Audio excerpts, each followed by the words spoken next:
Bon voilà, cette technique de l'écrêtage et puis du calque dupliqué pour récupérer certaines parties, c'est vraiment très intéressant. Quand vous avez par exemple un dessin sur une feuille de papier, une aquarelle, vous le photographiez.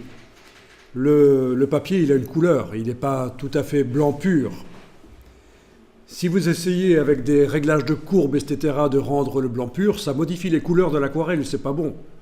Donc cette technique-ci va vous permettre de supprimer le papier, la couleur de papier, il va devenir réellement blanc en écrêtant.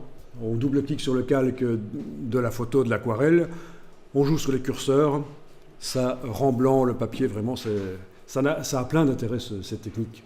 Le nettoyage vraiment. Et c'est vieux, ça date de la première version de Photoshop. Première version de Photoshop en quelle année? Ah ah.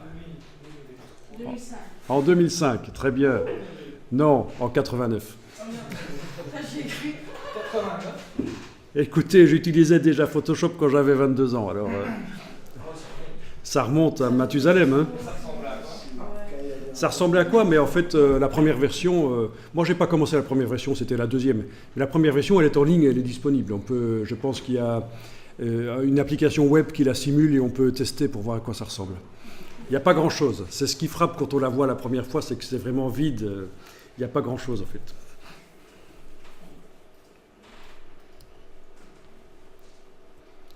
Alors on essaye une petite accentuation des détails sur la bière.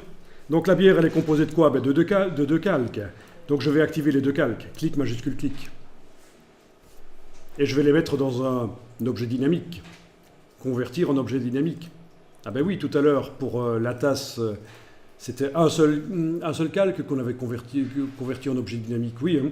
Mais ici, vous pouvez convertir plusieurs calques en objet dynamique. Ça peut contenir plusieurs calques. Voilà. Et donc maintenant, je vais aller dans Filtre, Renforcement, Accentuation et essayer d'accentuer les détails. Bon, c'est pas mal quand même, hein. Ça donne encore plus envie de le boire quand il est bien contrasté comme ça.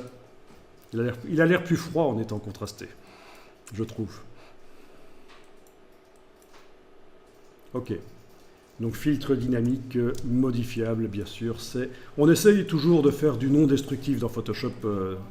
On essaye toujours qu'on puisse modifier les choses.